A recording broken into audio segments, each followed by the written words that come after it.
Okay, so last video for today. And this one is a review of what we were doing before spring break. So it's been, like I said, close to 2 weeks. You're seeing this on a Tuesday. Thursday of this week will be 2 weeks since we did this. So a couple of words we need to go over is the word evaluate. Okay, remember, evaluate just means find the value. And they use evaluate whenever it's an expression. And why is this an expression and not an equation? Because there's not an equal sign, right? There's no equal sign there.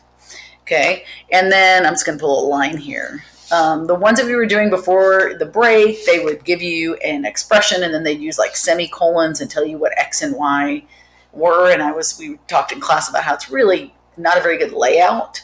Well, I apologize. The ones you're going to do for practice tomorrow are still not the best layout. It's just really hard to find a good layout. So I just want to show it to you ahead of time. So I wrote, this is the one, you're going to see this page tomorrow for your Wednesday, work at home that I scanned in. And all you need to do is on some notebook paper, write it down, the original problem, because notice it says evaluate x plus 3 squared plus 4xy. And that has a little comma here. For x is equal to 7 and y is equal to -2. So I kind of wrote it out to the side because that's not part of the equation. This is not equation, sorry, expression. Like if you cover this up, so let me get something to cover it with. Okay, if I cover up this, okay, this is my expression. And then they're telling you the numbers here that you're going to substitute in. So I'm going to actually work that on my board, okay? So you can, instead of on this piece of paper because it's kind of tricky. So if you're working along, this doesn't need to go in your math spiral. This can be on scratch paper to just kind of work it along with me and see if you remember how to do this. So I encourage you to just grab some scratch paper and do this with me. So the first thing that you really should do is just write the expression. You're gonna see this worksheet on your computer screen, but just copy this expression down. And then you've got x equals to 7. So I'm going to rewrite my expression, but I'm going to substitute 7 for x. Okay. And then again, 7 for x, because that just means x is 7 for the entire expression. Okay, remember these mean multiplication, so I could use dots to show multiplication once I start inserting numbers, or I could just use parentheses. I'm going to use parentheses. Okay, and then what did it tell me that y was? It told me y is -2. Ooh, my marker's being weird.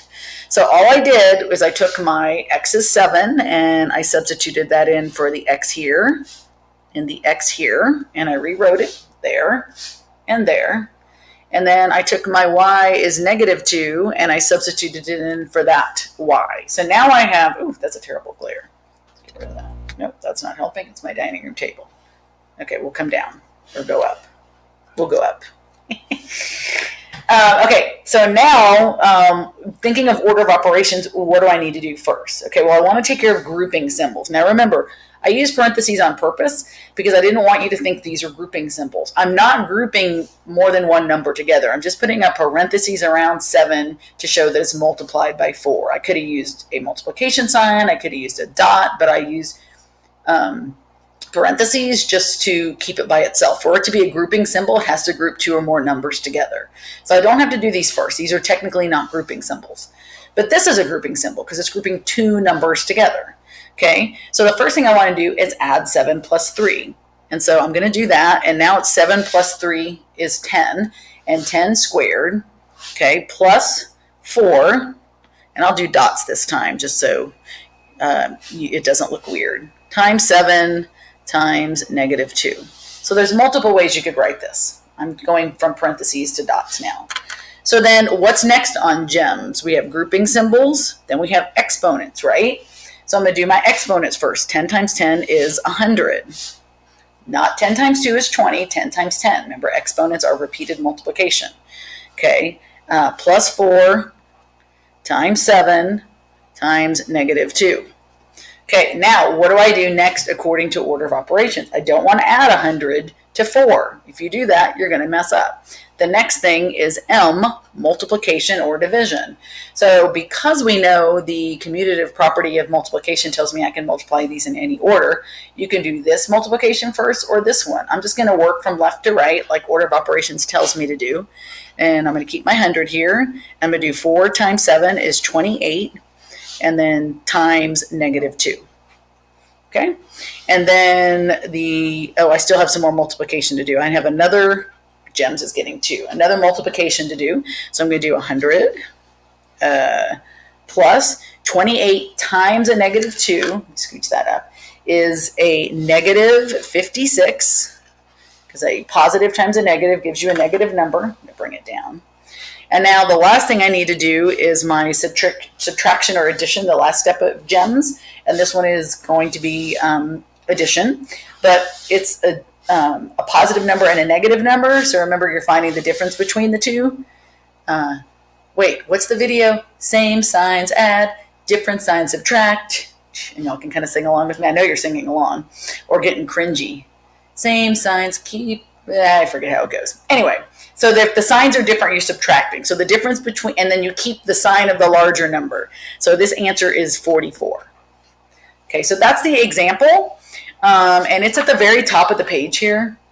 You can see they worked it through. I just wanted you guys to work it through and see if you could still do these, because like I said, it's been a while. So I'm going to do one more with you that you have to do tomorrow. If I can find a tissue to erase. Oh, here's my tissue. Okay, so I'm going to do one more. They have all this. Again, you can always pause the video. This is just scratch paper, and it's really just review. Probably should have done this video first. Anyway, so let's try one more. Let me try a hard one that you're going to do tomorrow. Ooh, here's a good one that you're going to do tomorrow. You don't know which number it is for tomorrow, but I'm not going to tell you. You'll find out. So you might want to jot this down. Okay. Okay, so this is the expression, and then they always say 4 in this worksheet, which basically if x is equal to 2 and y is equal to 8. Okay, so if x is 2 and y is 8, how would I solve this one? Okay, well, you're going to write this on notebook paper, then you're going to type in 1/2. I'm going to substitute my x for my 2 here, and my 8 for my y here, and then plus 7. Okay, oh, this glare is killing me. All right, sorry. I'm afraid if I let me try turning off my light really quick, see what happens. No, what is that? Ugh. Okay. I give up. We'll deal with the dot. Okay, so again, multiplication, because of the commutative property of multiplication, I can multiply these first, or I can multiply these first. It doesn't matter, but I'm going to multiply before I add. Okay, so this is kind of, really you can do whatever you want to. I'm just going to go ahead and do 1/2 times 16 plus 7. I'm going to multiply these two first. You could do the half first. It's probably even easier doing it that way, but that's okay. And now I'm going to do 1/2 times 16. What's half of 16? 8 plus 7, and then my answer is 15. Okay, so all I did is I multiplied 2 times 8, and that gave me 16. 1/2 times 16, half of 16 is 8, plus 7 is 15. Okay, so you'll be working the rest of this worksheet tomorrow. It's just really hard to read, so I encourage you when you're looking at it tomorrow, just focus on finding this is the expression that you have to solve. I probably should have highlighted them on y'all's sheet before I uploaded it, but this one, plus 3, this one. Oh, you see which one it is. It's number 10. And this one. Okay, and then you'll see that where's my red pen? And then they give you the, like, m is equal to this, or p is equal to this, and then they even tell you, replace p. They kind of take you through the steps. Over here, they tell you what t is, they tell you what z is, they tell you what p and g are. It's just really laid out weird. They tell you what c is, they tell you what a and b is, they tell you what n is, they tell you what d is, what x and y are, and what t is. It's just really hard to see. So when you're working on this tomorrow, you might want to just come back and look at this, but just be mindful to really look at it. This is the expression. These are the numbers they're giving you. They literally walk you through it in the beginning, and then they give you less steps by the bottom because you should have it down by now. They tell you to replace the m with a 5 and the n with a 2, and then you multiply and then you subtract. So I think you guys can do this. It's just a really good review and practice because we cannot lose this skill. It is not going away. We're going to be using it a ton over the next couple of weeks. So that's all I've got. Let me know tomorrow when you're working on the practice problems if you have any trouble or questions. And yeah, that's it. See you later.